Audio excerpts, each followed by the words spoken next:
Graça e paz, queridos.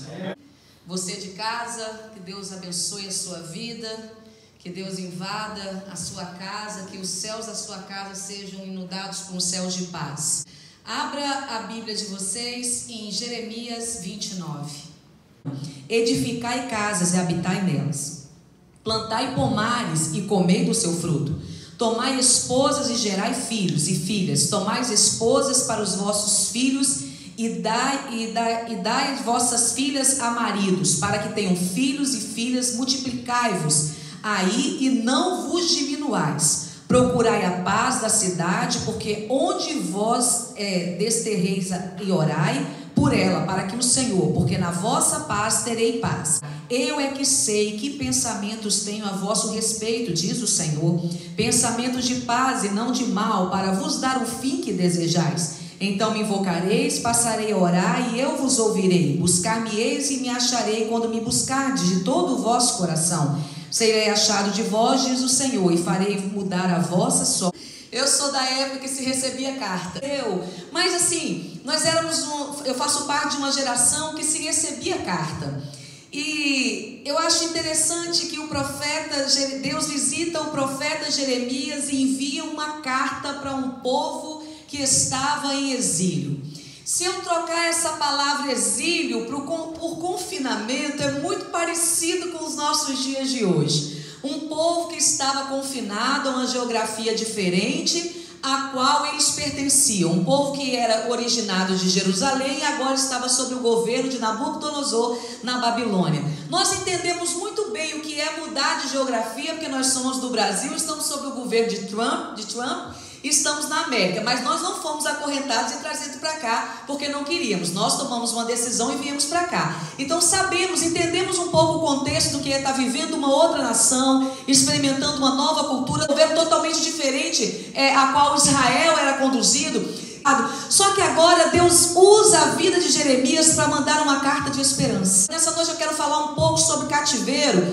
E hoje Deus me falou muitas coisas. A diferença do cativeiro, desse cativeiro para o cativeiro do Egito, do povo preso. Naquele cativeiro, o cativeiro do Egito, o povo era subjugado, açoitado, eles apanhavam, eles eram maltratados, eles eram duramente tangidos por Faraó.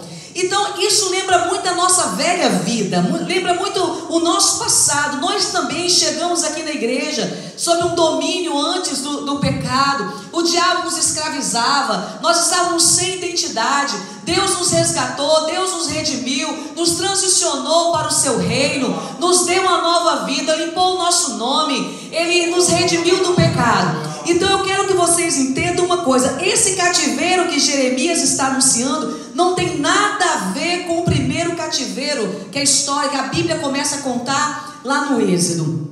O que eu quero dizer nessa noite? Deus estava dizendo para este povo: vocês precisam ter um novo comportamento dentro do caos que vos está previsto servir. Deus manda uma carta dizendo: olha, o exílio vai acontecer e ponto final. Podem se levantar 10 mil profetas dizendo que não vai acontecer. Deus, se você repara a linguagem do profeta, usando na figura de Deus aqui, Deus diz: para o lugar que eu vos mandei, para o exílio que eu vos mandei. Ele não diz, porque o Nabucodonosor os prendeu. Ele diz: eu os mandei para ir. O próprio Deus diz: isso aqui é intenção minha, é projeto. Nós sabemos que todas as vezes que acontecia um cativeiro, significa que a corrupção, o pecado chegava até a Deus. Esse povo se desviava do caminho do Senhor. Esse povo começava a adorar ídolos. Esse povo dava os seus filhos em casamento com povos que Deus disse que não era para se misturar. Então quando Israel se voltava para Deus, mas isso não era da noite para o dia, Deus ia avisando, ia avisando, ia avisando. É o mesmo que Deus faz conosco hoje. Deus vai dizendo: se arrependa, volta ao caminho. Então eu vejo aqui Deus olhando para o profeta dizendo assim: diga para este povo que a situação deles de agora não é a mesma. Uma vez que você é livre, o Evangelho de João, capítulo 8, verso 36, ele vai dizer que quando Deus nos liberta, quando Jesus nos transforma, quando a gente conhece a verdade que é Jesus, Essa verdade nos liberta a um ponto que qualquer circunstância que possamos ser inseridos nela, o nosso comportamento não é de escravo, o nosso comportamento é de livre. Deus fala para Jeremias dizendo: diga ao povo, olha, escreva ao povo, assim diz o Senhor: construam casas, plantem, colham, comam, casem, multiplique-se, deem seus filhos em casamento. O que Deus está dizendo? Diga para o povo: não pare de sonhar, desenvolva a esperança, porque esse não é o fim de vocês. Eu tenho o controle da história nas mãos, eu tenho o controle da situação. Então, nestes dias difíceis que nós estamos vivendo, dias que as autoridades dizem que nas nossas perspectivas não são as melhores, quando a gente assiste os noticiários, é raro você ver uma sensatez por parte da mídia, mas o relatório que nós temos hoje pelo noticiário é: parem de sonhar, parem de viver. Não é hora de ter esperança, é hora de andar alarmado e assustado. Só que a carta que Deus está nos enviando nessa noite é: neste período que o mundo vivencia o caos, vocês já foram libertos na mente, a mente de vocês é liberta. Então ajam como livres, se posicionem como livres, caminhem como livres, pensem como livres, plantem, construam casas, usufruam, moram nelas, façam plantações, colham. A vida de vocês precisa continuar como quem olha para o alto. E ele diz por quê? Ele diz: porque eu, Senhor, bem sei o pensamento que tenho a respeito de vós. Assim, quem sabe o que pensa a respeito de vocês sou eu. E o meu pensamento para vocês não é de morte, o meu pensamento é de paz. Ele está dizendo: o meu pensamento é de paz. Durante esse tempo de caos, ele diz aqui, onde eu li, ele diz assim: olha, orai pela paz deste lugar, porque na paz deste lugar vós tereis paz. Na tradução da NVI está dizendo assim: orem para que esse lugar seja próspero, porque na prosperidade deste lugar vocês serão prósperos. Deus está dizendo: não parem a vida de vocês, não parem as práticas que os santificam, não parem de sonhar, não parem de crescer, não parem de ter perspectiva no amanhã, não parem de ter esperança, não parem de sonhar com o ministério, não parem de ter sonhos grandiosos. Por quê? Porque aquele que pensa ao nosso respeito já decidiu o que ele quer para a nossa vida, e ele diz que é pensamentos de paz e não de mal. Ele está dizendo: eu estou dando o direito de vocês de viverem como livres na terra do caos. Deus está nos dando algo que o povo do Egito não teve. Eles eram escravos, viviam como escravos, se comportavam como escravos, comiam como escravos, vestiam como escravos, pensavam como escravos. Só que Deus está nos dizendo nessa noite: eu sei o que eu penso a seu respeito. E porque eu sei, e ele diz assim: e vocês vão me buscar, porque todo mundo sabe qual é a hora que a gente mais busca o Senhor? Quando o calo aperta. Oh, meu Deus, você está muito distante de Jesus. Quando Jesus aperta um pouquinho, a gente se volta para o Senhor. Mas eu acho tão lindo aqui, porque hoje o Espírito Santo falou algo comigo. Ele me lembrou uma brincadeira que eu fazia com Davi, quando ele era bem pequenininho. Acho que todas as mães fazem isso. Não tem quando a gente brinca de esconder com criança? E a gente assim, e a criança se esconde, coloca metade do corpo para fora, e você fica assim: aonde você está? Aonde você está? Dando de bobo. E ele acha que está escondido. Pois é, ou quando chega a sua vez, vocês colocam num lugar bem fácil, para ele se sentir vitorioso, dizendo: achou? É isso que Deus está fazendo aqui. Ele diz: eu vou me permitir ser achado de vocês. Eu não vou me esconder. Eu vou abrir uma possibilidade para que vocês, dentro da terra força que tem, me encontrem. E quando me encontrarem, eu mudarei a vossa sorte. Não existe momento melhor para você desenvolver amizade, conhecimento de Deus no tempo do caos. Você vivencia o poder do seu Deus, o controle do seu Deus, a magnitude do nosso Deus. E lembrando e pensando nisso, eu pensei no apóstolo Paulo. O apóstolo Paulo, todos nós conhecemos o apóstolo Paulo. É um homem extraordinário no Novo Testamento. Falar do Novo Testamento e não falar de Jesus. E depois o apóstolo Paulo, você não falou do Novo Testamento. O apóstolo Paulo, ele é preso. E quando ele estava preso, dentro do seu confinamento, dentro desse tempo, o que ele fez dentro desse tempo?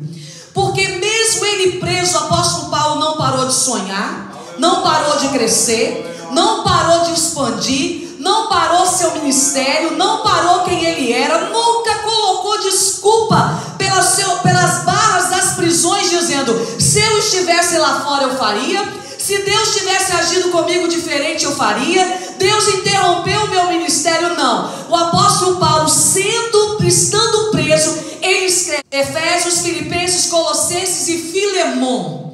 Efésios é uma das suas cartas, os estudiosos consideram a carta mais importante dele. O pastor abriu o culto aqui, falou o período de oferta, lendo um dos versículos dessa carta.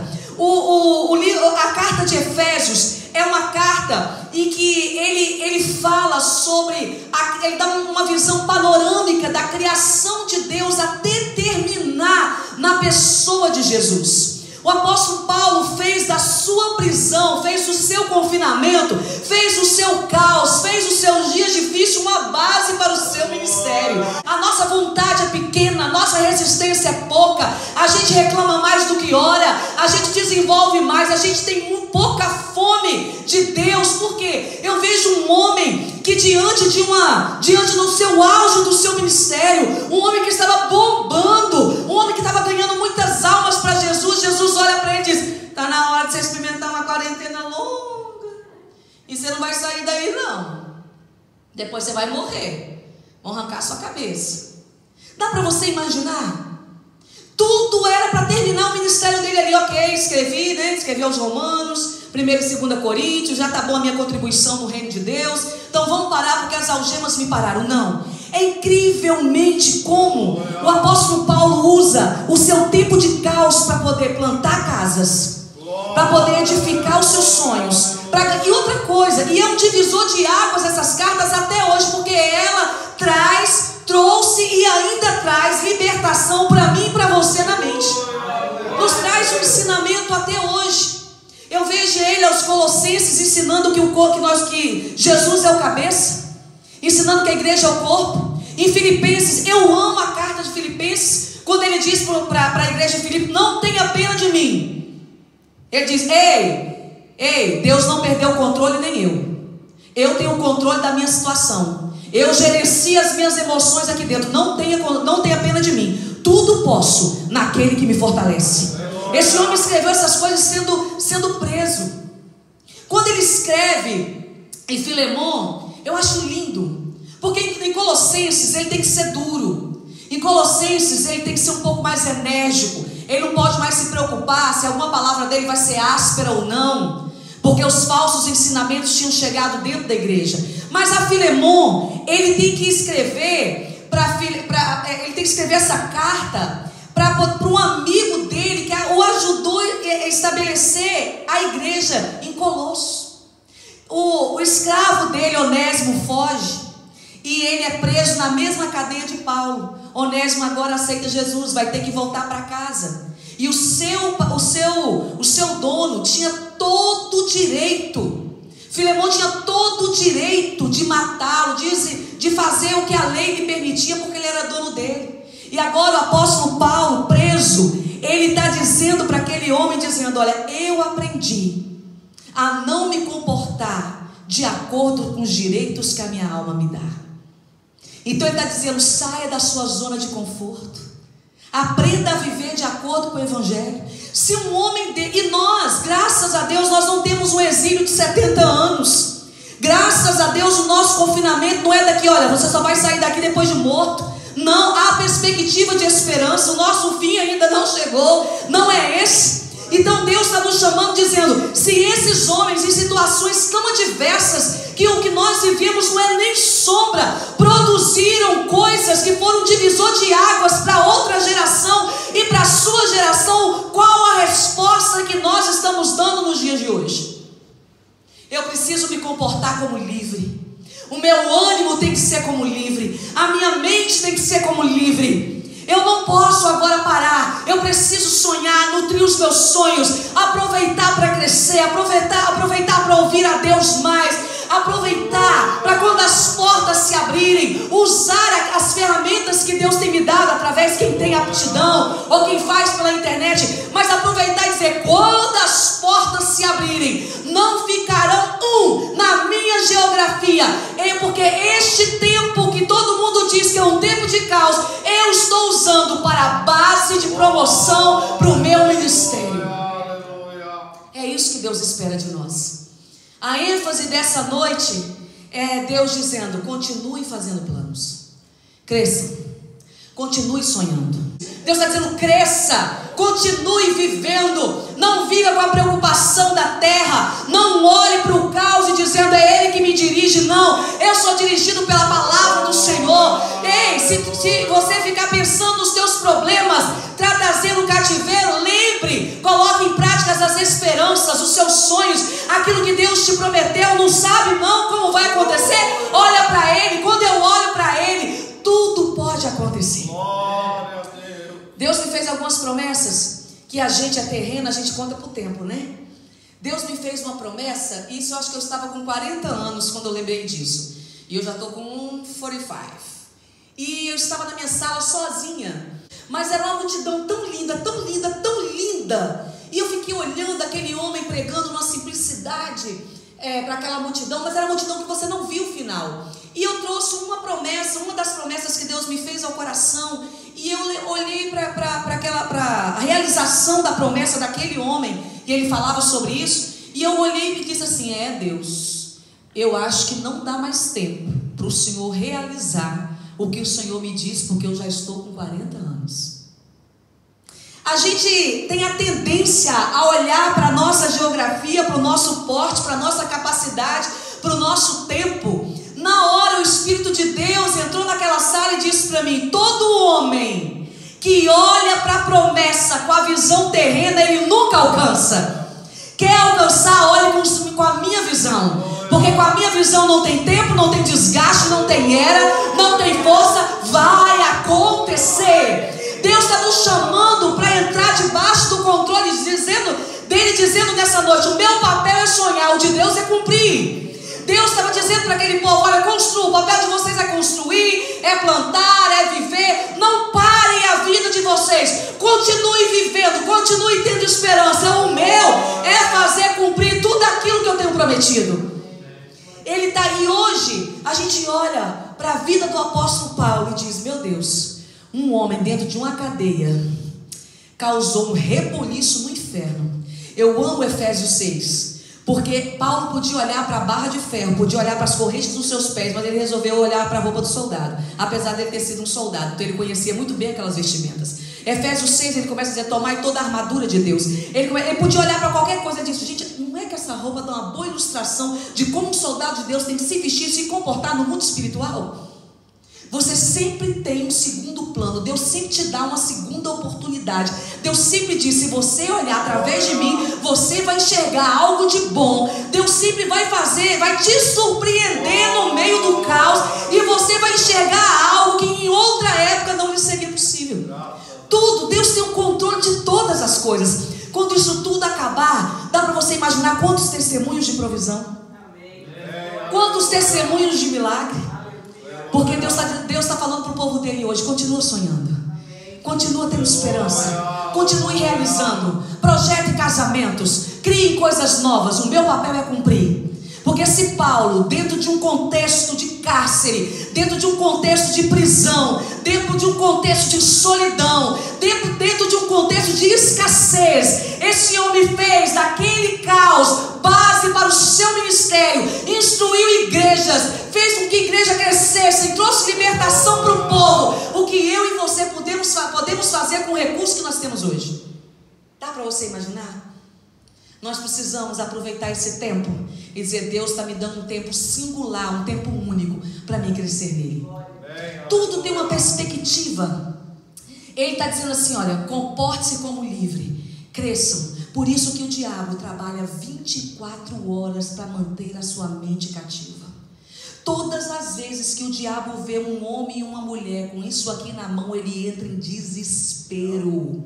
Porque todas as vezes que um homem e uma mulher se abrem para isso aqui, ele lembra o que Paulo fez, o que Pedro fez, o que Tiago fez, o que Mateus fez, o que Lucas fez, o que o apóstolo João fez. É um perigo, porque esse povo vai encontrar lá que caos não segura, prisão não segura, nada pode segurar um homem ou uma mulher que é livre na mente, porque toda libertação não se começa na geografia, toda libertação se começa na mente. Eu já conheci, já convivi com pessoas doentes, mas não permitiram ser escravizados pela doença. Eu já convivi com pessoas com realidades tão adversas, com realidades tão difíceis, mas não se permitiam ser moldados por aquela enfermidade, por aquele contexto que estava vivendo. Tem um testemunho que eu ouvi que impactou a minha vida, porque a Bíblia fala que a mulher sábia edifica a sua casa. Eu tenho uma pastora, acho que é Deves, uma pastora muito famosa, ela atende muito no Brasil. Essa mulher, ela começou a contar um testemunho, eu achei muito interessante o testemunho dela, do que é uma pessoa viver no caos, mas com a mente de livre. Isso é lindo. A minha mãe, eu vou contar um testemunho, mas a minha mãe era assim. A minha mãe morava na roça, eu não lembro dessa época, porque eu já sou da cidade grande. A Dede que está me assistindo, ela é da época da roça, eu não. Eu já sou da época da elite. Lá na roça, minha mãe morava numa casa que o chão era batido, era chão de barro. Os meus tios iam na minha casa e contavam e diziam assim: olha, a sua mãe era pobre de maré de si, mas nós nunca chegávamos na casa de Betinha que o chão não tivesse vermelhinho, porque ela ia pegar barro para passar no chão, que o fogão não tivesse todo organizado e que não houvesse uma lata areada com flores em cima de uma mesa, sem cadeira. Não importa o contexto, é aquilo que você já viu. Você nunca vai andar num carro novo se você não se comportar como quem tem um carro novo. A gente precisa ser liberto primeiro aqui. Depois que você é liberto aqui, você assume posições, linguagem de quem é liberto. E essa mulher contou que uma hispana na igreja dela tinha 3 filhos. E a igreja ajudava aquela mulher todos os meses com aluguel, com comida. Aquela mulher era conhecida na igreja pela ação social. Ela disse: olha, era cesta básica, era para pagar aluguel, era roupa para as crianças, era roupa usada para as crianças, os outros membros iam passando. Por quê? Aquela mulher era casada, mas o marido daquela mulher, toda final de semana, na América geralmente é na sexta-feira que se recebe, todo final de semana ele pegava o cheque dele, descontava, ia para o bar e bebia tudo. Voltava para casa no domingo sem um centavo no bolso e com 3 filhos para poder sustentar e comer. Mas essa mulher, diante do caos, tinha uma mente livre. Esses meninos cresceram ouvindo ela dizer: o seu pai é um homem bom, a bebida é que não presta. O seu pai é um homem ótimo, o seu pai é um homem decente, mas o comportamento dele é de quem não conhece Jesus. Quem não presta não é o seu pai, quem não presta é a bebida. Olha só, olha como que você se comportar como um livre, como uma pessoa liberta dentro de uma situação. Uma mulher que tinha todo o direito de divórcio, ela tinha todo o direito de dizer: seu pai não vale nada. Esses meninos cresceram honrando e amando o pai. E é interessante que essa pastora conta que os 3 rapazes dela, por ela nunca ter dito: o teu pai não presta, ele é um vagabundo, esse bicho nunca pôde pegar esses rapazes, porque eles cresceram odiando o diabo, odiando a bebida. E ela termina o testemunho dizendo assim: e um deles é líder de louvor na minha igreja e casou com a minha filha. Dá para você imaginar, dentro de um caos, você ter um comportamento que traz liberdade para a sua geração? Quando as portas se abrirem, se você se permanecer vivenciando liberdade em Cristo Jesus, sendo um homem ou uma mulher liberta, nunca mais a sua família será a mesma, porque o caos não te dirige, você é dirigido por aquilo que o Evangelho já fez na sua vida e na sua mente. O caos, a circunstância, o que você está vivendo é meramente base para transportar o ministério e a confiança que Deus tem em você. Esse é o nosso Deus. Esse é o nosso Deus que nos assiste. Ele está dizendo: faça parte de vocês. Ele não está dizendo: esse povo, essa situação vai arrancar todo o dinheiro da conta bancária de vocês, vão falir vocês. Não, ele está dizendo: faça planos, continue sonhando. Vocês vão ver o Deus da provisão, vocês vão ver Deus agir, vocês vão ouvir essas autoridades dizendo que teve um povo que regeu um mundo através da oração. Todos os dias as mídias estão mostrando homens e mulheres corajosos que não pararam de sonhar, não pararam de crer e olharam para dentro das suas casas dizendo: como que eu posso contribuir, como que eu posso fazer? Tem sido feito cultos em varandas, tem sido feito cultos em garagens, tem sido feito cultos em estacionamentos, lives 24 horas, planejamento de oração. Sabe o que é isso? É um povo que diante do caos continuou sonhando, continuou plantando, está se alimentando, porque Deus disse: eu decidi os planos e pensamentos que eu tenho a vosso respeito, e não é de fim, é de paz. Então ele está dizendo: faça parte de vocês, que da minha eu vou fazer. Amém? Nessa noite eu falei para livres, nessa noite eu falei para libertos, para homens e mulheres que vão mudar destinos, mudar circunstâncias, homens e mulheres que começarão mudanças dentro das suas casas, homens e mulheres que receberão visitas e as pessoas vão dizer: eu tenho que ir embora, mas tem algo tão gostoso produzido aqui dentro, há um céu de paz sobre esta casa que eu não quero sair. Você já ficou numa casa de alguém que está tão gostoso que você não quer sair? Ou alguém que te faz bem, ou alguém que tem uma palavra gostosa, alguém que conversa coisas interessantes e você queria que o tempo não passasse? Porque o Deus da paz nos dá essa oportunidade de continuar sonhando. Tem muita gente sem dormir, tem muita gente vivendo o caos, mas eu e a minha casa estamos sonhando, projetando, plantando, colhendo, aproveitando o tempo para crescer, porque as portas vão se abrir. E eu tenho certeza que o que o meu pai pensa a meu respeito, e que você tenha certeza do que o teu pai pensa a teu respeito. Que Deus nos abençoe, que Deus te abençoe. Lembre-se, você é livre. Não, então se comporte como livre, ande como livre, vista-se como livre, fale como livre, sonhe como livre. Não aceite nenhum cativeiro, porque dentro do caos Deus ainda permite que você seja um homem e uma mulher livre. Que Deus te abençoe.